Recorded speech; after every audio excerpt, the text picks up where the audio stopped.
¿Por qué no ofrendar?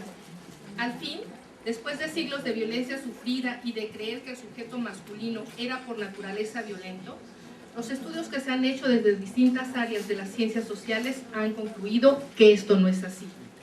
Ni el sujeto masculino es naturalmente violento, ni el sujeto femenino es naturalmente vulnerable a la violencia. Esto tiene, como casi todo, un lado negativo y otro positivo. El negativo consiste en descubrir que todos y todas tenemos parte de responsabilidad de la reproducción de una ideología que asigna roles, víctima, victimario, a las personas dependiendo de su sexo. Así, construimos socialmente a los hombres como detentadores de un poder autoritario que mira como inferiores a las mujeres, y a estas las construimos para que se piensen débiles, necesitadas siempre de un hombre que las proteja. Las construimos entonces temerosas y silenciosas. Confío en que sepamos distinguir las diferencias entre sexo y género, así como todo lo que el género implica, asignación, identidad y roles de género. Si no lo conocen estas categorías, les pido por favor que busquen en internet, hay muchísima información al respecto. Lo positivo de todo esto es que en tanto que la asignación al hombre de la violencia y a la mujer de la vulnerabilidad son construcciones sociales, pues estas pueden deconstruirse y modificarse, lo cual no es nada fácil en virtud de que tenemos muy arraigadas un montón de ideas falsas que hemos naturalizado y que prejuician nuestro pensamiento y nuestras acciones. El ser universitarios, universitarias, no nos vacuna ni contra los prejuicios y menos contra la ignorancia. Pongo un par de ejemplos. Hace un par de semanas acudí a una conferencia que aquí mismo dictaron las doctoras Patricia Ravelo y Estela Serret, justamente sobre este mismo tema. Atrás mío estaban sentados dos estudiantes, una chica y un chico, a lo mejor están aquí. Él comentó que le interesaba el tema, pero que no soportaba a las feminazis, ya que si bien reconocía la violencia que las mujeres hemos vivido por siglos, él no tenía culpa alguna del pasado y que por tanto no estaba dispuesto a perder lo que denominó sus derechos. Evidentemente este joven ignora que no existe ningún movimiento denominado feminacismo o que enherbole las ideas fascistas en contra de los hombres, es decir, que proclame su destrucción y, por tanto, la muerte del sujeto masculino, análogamente como sí lo hacía el nazismo con relación a quienes consideraba pertenecían a una raza inferior a la aria. Es probable que este joven estudiante denomine de este modo al feminismo, el cual a través de décadas ha luchado en principio porque se reconozca a las mujeres como seres humanos, ya que, aunque parezca absurdo, no fue sino recién hace 20 años, en 1995, cuando a nivel mundial las mujeres dejamos legalmente de ser consideradas objetos, propiedad del sujeto masculino, en virtud de que se reconoció que al igual que los hombres, también nosotras somos humanas y por tanto somos sujetas de los mismos derechos humanos que ellos tienen. Cuando este futuro profesionista afirma, cuando este futuro profesionista afirma, a mí que no me quiten mis derechos, me cuestiono, ¿a qué se estará refiriendo? ¿Alguien aquí acaso ha escuchado de alguna propuesta feminista que pugne por quitarle uno solo de sus derechos a los varones? Yo no. Por el contrario, ¿no? Gracias a la teoría de género, que es una aportación del feminismo, se han dado cambios legales importantes, reconociéndoles nuevos derechos, como el de tener la posibilidad de quedarse con la custodia de sus hijos en casos de separación o divorcio. Pensar que las mujeres somos más aptas que los hombres para la crianza de los hijos es totalmente sexista y discriminador para ellos. Hipotetizo entonces que este joven universitario del que hablo hace referencia no a derechos, sino a los privilegios que su sexo le ha dado, que probablemente no se limitan solamente a no tener que cocinar cuando llega a casa, a no tener que hacer trabajo doméstico, y si acaso lo hace, estoy casi segura que no le toca lavar los baños y a no tener obstáculos importantes en el desarrollo de sus estudios profesionales. El problema es que los privilegios masculinos se han fundamentado en una sociedad vertical y jerarquizada, en el que las mujeres ocupan los últimos espacios y son sometidas. Simplemente recordemos la epístola de Melchor Ocampo, que dice así, y que muchos de sus papás, de sus mamás, estoy segura, cuando se casaron les leyeron esta epístola, que decía: el hombre, cuyas dotes sexuales son principalmente el valor y la fuerza, debe dar y dará a la mujer protección, alimento y dirección, tratándola siempre como a la parte más delicada, sensible y fina de sí mismo, y con la magnanimidad y benevolencia generosa que el fuerte debe al débil, esencialmente cuando este débil se entrega a él y cuando por la sociedad se le ha confiado. La mujer, cuyas principales dotes son la abnegación, la belleza, la compasión, la perspicacia y la ternura, debe dar y dará al marido obediencia, agrado, asistencia, consuelo y consejo, tratándolo siempre con la veneración que se debe a la persona que nos apoya y defiende, y con la delicadeza de quien no quiere exasperar la parte brusca, irritable y dura de sí mismo, propia de su carácter. Es decir, nos están vendiendo la idea de que el sujeto masculino es violento por naturaleza. El otro ejemplo que quiero comentarles es el de muchas jóvenes universitarias quienes repudian el feminismo, argumentando cosas como: yo no soy feminista, soy femenina, a mí sí me gustan los hombres, yo soy humanista, no me hace falta el feminismo, yo soy de izquierda, a mí no me hace falta porque no me violenta. O de plano afirman que es la otra cara del machismo, llamándolo hembrismo. Comparto con ustedes este pensamiento, por favor, sí, pensamiento que me gusta mucho, de Coral Herrera Gómez, quien explica lo que no es el feminismo. El feminismo no quiere imponer un matriarcado basado en la violencia contra el hombre, como ha sido el patriarcado hasta ahora.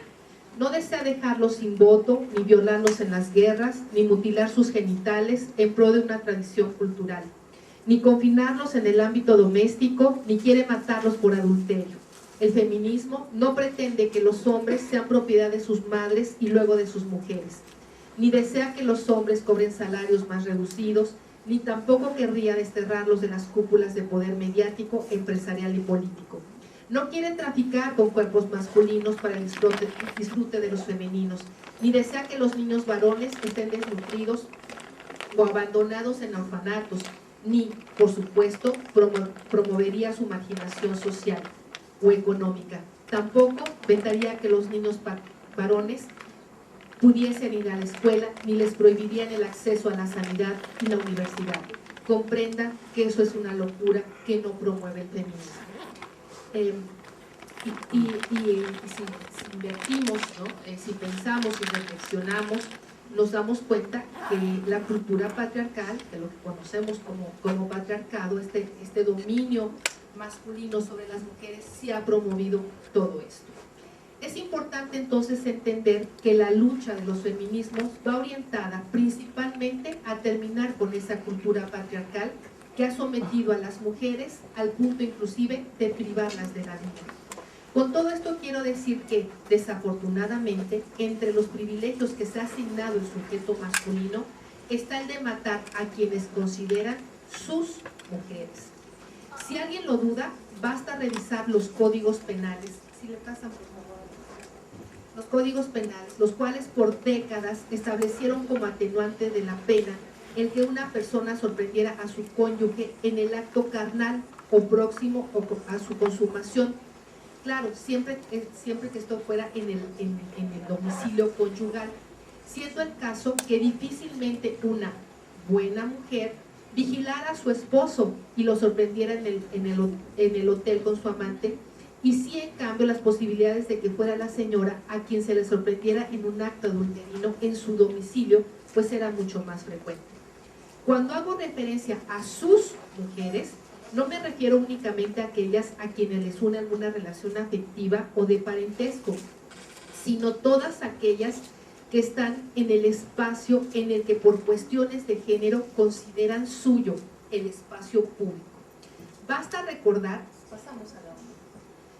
recordar la definición de la Real Academia de la Lengua Española, que da sobre la palabra mujer, identificando como prostituta a todas a quienes no se dedican de manera diligente a los quehaceres domésticos y al cuidado de su hacienda y familia. De este modo, en el imaginario masculino, las mujeres que no están en el espacio que les corresponde, es decir, en sus casas, haciendo diligentemente las labores que le corresponden, y en cambio están en el espacio que ellos creen que les pertenece, es decir, todo el demás espacio, son o somos mujeres públicas y por tanto de ellos. En el imaginario de muchos hombres, las mujeres son vistas como objetos, e igual que cualquiera puede utilizar cualquiera puede utilizar los baños públicos, los teléfonos públicos, los servicios públicos, ellos creen poder tomar, usar y tirar a las mujeres que están en su espacio. Vuelvo a insistir que uno de los grandes objetivos de los feminismos es vencer al patriarcado, que es un sistema de relaciones de poder en el que los hombres han expropiado el derecho de mandar sobre el cuerpo de las mujeres. Y las mujeres hemos aprendido a sentir miedo, a no sentarnos de manera adecuada, a no callar de manera desadecuada, a no callar a tiempo. Tememos al desamor, tememos a quedarnos solas, a ser el origen de una pelea, de una discusión. Tememos caminar por ciertas calles porque tendrían que reflexionar que el miedo que sienten los hombres al ir a la cárcel es el miedo que sienten las mujeres todos los días al salir a la calle. Claro, porque en la cárcel es un espacio en el que pueden ser violentados sexualmente. Por todo esto y más, afirmo que todos y todas somos responsables de la violencia que vivimos. Por supuesto, sin restar un ápice la responsabilidad que tiene el Estado mexicano en la situación en que nos encontramos. En este país, las mujeres, casi todas, hemos sido de una u otra manera sobrevivientes de violencia de género. Otras, desafortunadamente, se han convertido en víctimas de feminicidio, el cual por lo pronto definiremos como la muerte violenta de una mujer por el hecho de ser mujer. México, y más específicamente Ciudad Juárez, atrajo hace más de una década la atención del mundo por el creciente número de víctimas de asesinato de mujeres. Desafortunadamente, en lugar de cesar esta terrible práctica, la incidencia va en aumento. De acuerdo al Estudio Nacional sobre las fuentes, orígenes y factores que reproducen la violencia contra las mujeres, que publicó la Comisión Nacional para Prevenir y Erradicar la Violencia contra las Mujeres, CONAVIM, que depende de la Secretaría de Gobernación, esto lo publicó en el 2013, un 20% de municipios estaban libres de este fenómeno en 2007. Sin embargo, ya en 2013 solamente el 10% de municipios estaban libres de este flagelo. Con base al citado estudio del año 2007 al 2008, la incidencia de feminicidios se incrementó en un 30.8%, para el siguiente año 32.4% y de 2009 a 2010 19% respecto al año anterior.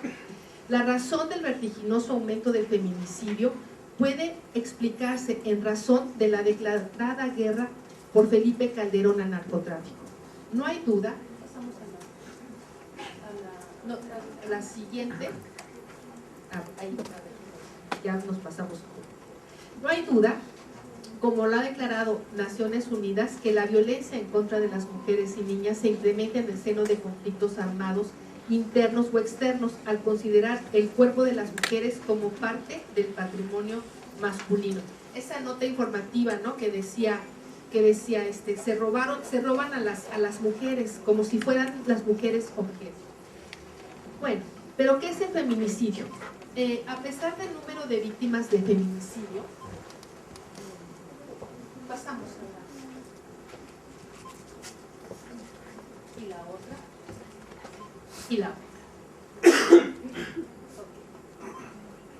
A pesar del número de víctimas de feminicidio, la inclusión de la figura legal resulta polémica para algunas y algunos profesionales del derecho, quienes no logran entender la razón por la cual se prevén penas más altas cuando se priva de la vida a una mujer, considerando que con esto se violenta el principio de igualdad. Al respecto, hay que decir que en principio la palabra feminicidio pudo lograr lo que después de 13 años de angustiante violencia ejercida en contra de las mujeres no tenía ninguna denominación, o mejor dicho, sí, la llamábamos muertas de Juárez. Fue la antropóloga mexicana Marcela Lagarde quien desde su cargo en la política como diputada federal durante el periodo legislativo 2003-2006 se ocupó de impulsar leyes a favor de los derechos de las mujeres y a realizar acciones que permitieran dimensionar lo que estaba sucediendo en Ciudad Juárez, que por cierto encontró muchísimos obstáculos para que las entidades federativas enviaran información. Número 1, porque no estaba desagregada. Número 2, porque no estaba bien tipificada la conducta, ¿no? Muchas estaban tipificadas como homicidio culposo, otras simplemente no estaban consideradas. Recuerdo una anécdota, se los platico, hará unos 10 años más o menos, me invitaron junto con otros colegas a dar una charla sobre el tema en Buenos Aires, Argentina.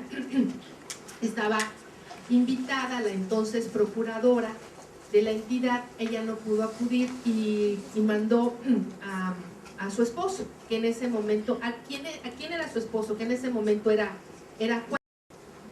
Y fue terrible porque, bueno, claro, en la universidad, que fue donde se dio esta charla, pues la gente estaba muy interesada y muy sobre el tema y muy indignada sobre lo que estaba pasando en Ciudad Juárez. Y este hombre llegó a decir que las mujeres, bueno, que a muchas de ellas, ¿no?, de las chicas que mataban, pues las mataban porque eran prostitutas, ¿no?, porque andaban fuera a deshoras y vestidas inadecuadamente. O sea, era terrible lo que pasaba. Bueno, Lagarde tomó como base los estudios de Diana Russell y Jill Radford, quienes escribieron el libro Femicide, The Politics of Woman Killing. Pasamos a la otra, por favor. Acuñando el término feminicidio, diferenciándolo del de femicidio, el cual consideró se limitaba a feminizar el término. En cambio, la palabra feminicidio plantea la idea de crímenes de odio, culminación de la violencia de género contra las mujeres, así como de la impunidad que los conflictos. Analizando de esta manera, el feminicidio es un crimen de Estado por no garantizar la vida y seguridad de las mujeres en general, y bajo estas circunstancias en que cientos de mujeres han sido privadas de la vida. De acuerdo a Lagarde, del concepto feminicidio se distinguen los siguientes elementos. Conductas que sin conducir a la muerte dañan la integridad de las mujeres. Homicidios de mujeres por razones de género. Misoginia. Responsabilidad estatal e impunidad. Tristemente debemos reconocer que este tipo de crímenes se dan en todo el mundo y son el resultado de la violencia misógina llevada al extremo.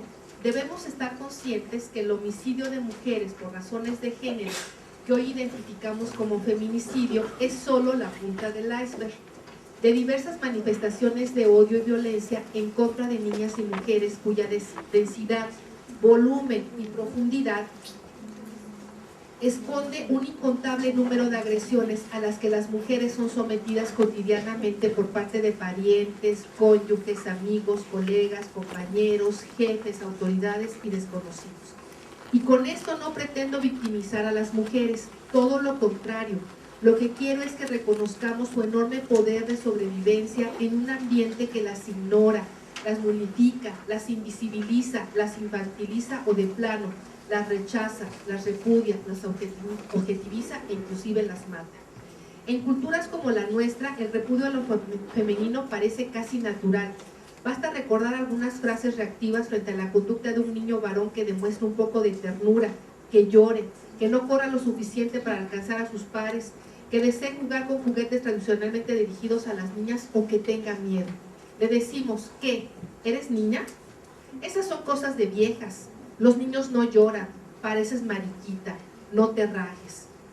Adjetivos y frases como estas se reproducen a través de sus vidas cada vez que rompen con un estereotipo establecido por quién sabe quién, pero que los obliga a través de sus vidas a demostrar ante los demás lo hombres que son y lo despojados que están de cualidades que tradicionalmente han sido consideradas femeninas, como la ternura, el cuidado, la fidelidad y la prudencia, las cuales, por cierto, seguro les harían más felices y les expondrían a menos riesgos.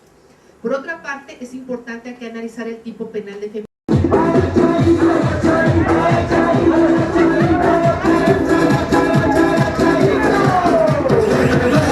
lo siguiente: comete el delito de feminicidio que por razones de género prive de la vida a una mujer. Es decir, hay que distinguirlo de la figura del homicidio, en donde, bueno, no, porque este tipo penal, claro, se priva de la vida a una mujer por el hecho de ser mujer.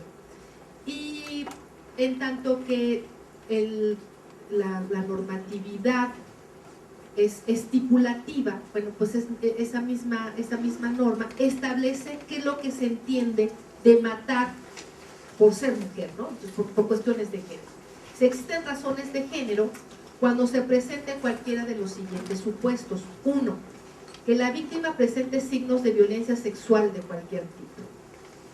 Es decir, en muchos casos, fíjense, este tipo penal fue elaborado no a la ligera, sino que se hicieron estudios justamente en Ciudad Juárez de cómo encontraban los cadáveres de estas mujeres, y fueron entonces sistematizando la información y tipificando la conducta. Así pues, decía una de las expertas que colaboró en la elaboración de este tipo penal, encontrábamos muchos cadáveres en donde no había violación sexual, es decir, no había una penetración, pero que era evidente la violencia sexual porque se encontraba o sin brasier o sin calzones, ¿no? Entonces era más que evidente, o había ciertos signos de ciertos moretones en algunas zonas evidentemente sexuales. Otro supuesto es que a la víctima se le haya infligido lesiones infamantes, degradantes o mutilaciones previas o posteriores a la privación de la vida. En muchos de los casos se mutilan los senos, por ejemplo, los pezones. Tercero, existan datos que establezcan que se han cometido amenazas, acoso, violencia o lesiones del sujeto activo en contra de la víctima. ¿Cuántas veces no? Bueno, aquí mismo yo he sabido de chicos, de estudiantes míos además, tristemente, que después de romper una relación amorosa están acosando a la chica, ¿no? La están acosando, le mandan fotografías de carácter sexual y no la dejan, ¿no? Bueno, pues evidentemente cuando hay este tipo de acoso también hay una cercanía entre víctima y víctima. Este tipo de casos entonces está asociado como la muerte con este antecedente está tipificado como feminicidio. Otro supuesto es que el cuerpo de la víctima sea expuesto, depositado o arrojado en un lugar público. Claro, tiene que ver con este simbolismo de arrojar a la vía pública como si fuera basura. Es decir, hay un odio en contra del cuerpo femenino. Quinto supuesto es que la víctima haya sido incomunicada, cualquiera que sea el tiempo previo a su fallecimiento. A quien cometa feminicidio se le impondrá de 20 a 50 años de prisión, y si entre el activo y la víctima existe una relación sentimental, afectiva o de confianza, de parentesco, laboral, docente o cualquiera que implique subordinación o superioridad, y se acredite cualquiera de los supuestos establecidos en las fracciones anteriores, se impondrán de 30 a 60 años de prisión. Entonces, es un tipo penal privilegiado, se sanciona muy fuerte. La construcción de este tipo penal, pues, entonces no fue fortuita, sino fue en base a la experiencia tomada en Ciudad Juárez, y bueno, un símbolo interesante de este dominio masculino, de lo que el sujeto masculino no quiere de nosotras, además de que no quiere que estemos en el espacio público, es decir, en el mundo. Si le alcanzaron a leer la definición de mujer, ¿no? Mujer de arte, prostituta; mujer pública, prostituta; mujer de la calle, prostituta; mujer mundana, prostituta, ¿no? Nos está indicando los espacios donde no quieren que estemos. Y otro símbolo que quiero poner atención es en cómo las matan. Fíjense, ni siquiera la muerte es democrática, ¿no? Cuando a un hombre lo privan de la vida, generalmente es a través de un disparo con un arma de fuego. En cambio, a las mujeres las asfixian, y eso tiene también un simbolismo, porque ya desde la antigua Grecia, fíjense, las tragedias, los autores de las tragedias las mataban ahorcadas, ¿no? Porque lo que quieren representar es este silenciamiento. Sí nos quieren vivas, pero calladas. Si no, recordemos de cómo nos educaron, ¿no? Cómo nos decían desde pequeñas: calladita te ves más bonita.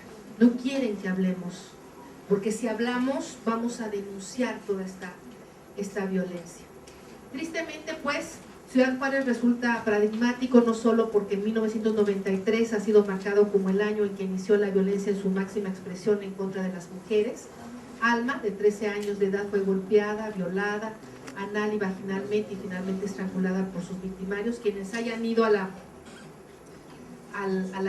conferencia de hace 15 días, fue terrible, ¿no? La lectura de esa descripción de cómo encontraron los cuerpos fue terrible, sino sobre todo porque dejó muy clara la indolencia, despreocupación y en ocasiones hasta la complicidad de la muerte violenta de mujeres por parte de las autoridades, quienes en más de una ocasión culpabilizaron a las víctimas por su comportamiento, su forma de vida, y justificaron sus muertes anteponiendo el estereotipo de la prostituta.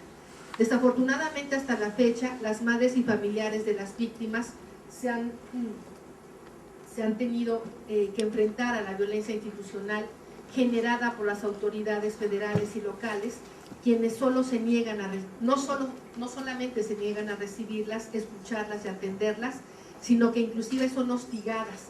Por eso, para mí es un enorme motivo de alegría, ¿no? De orgullo compartir la mesa con mujeres tan violentas.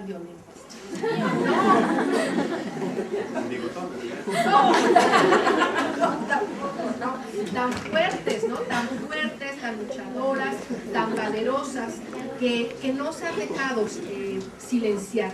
Las han querido, ¿no? Silenciar, y sin embargo han seguido la lucha en la calle. De pronto es fácil, aparentemente es fácil emprender esta lucha pues desde el escritorio, pero allá afuera, ¿no? Es donde están los mayores riesgos, y por eso estoy muy contenta de estar aquí con estas mujeres tan fuertes. Y muchas gracias por invitarme. Gracias.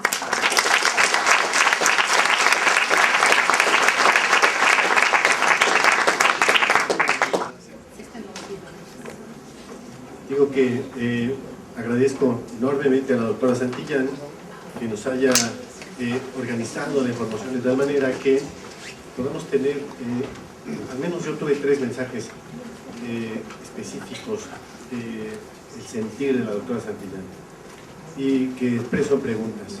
Primero, fíjense, por ejemplo, la Convención Internacional para Prevenir, Sancionar y Erradicar la Violencia contra la Mujer, mejor conocida como Belém do Pará, en sus consideraciones dice que la única manera de lograr una sociedad justa, o la manera más idónea de lograr una sociedad justa y el desarrollo individual, es si no perdemos de vista a la mujer. Y vean, gracias. Ahora con esta cuestión de los espacios públicos, parece que lo perdemos de vista, que no la tenemos en mente. También dice que generalmente contra la mujer hay una situación de violencia generalizada. precisamente por eso se reunieron en Edo para ver qué es lo que estaba sucediendo, vamos a decirlo. Y al final de cuentas da todos unos considerando respecto de cómo una sociedad se construye teniendo en cuenta ese elemento.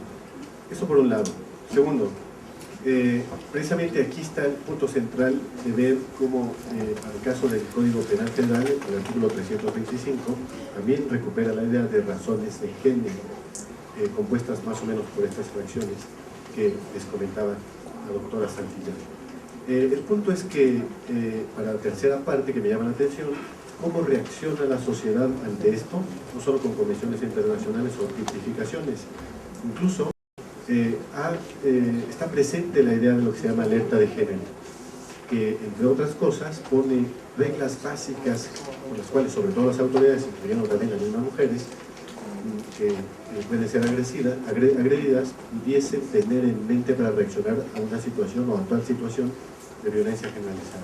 En ese punto, por ejemplo, me llama la atención 3, que por cierto, dentro de las mejores prácticas, lo que se conoce como las mejores prácticas a nivel internacional para la protección y la visibilización de la mujer, tiene por ejemplo la obligatoriedad, como primera regla, obligatoriedad y de la investigación sobre el feminicidio en específico, que se haga de oficio y que no se espere a la denuncia de parte interesada.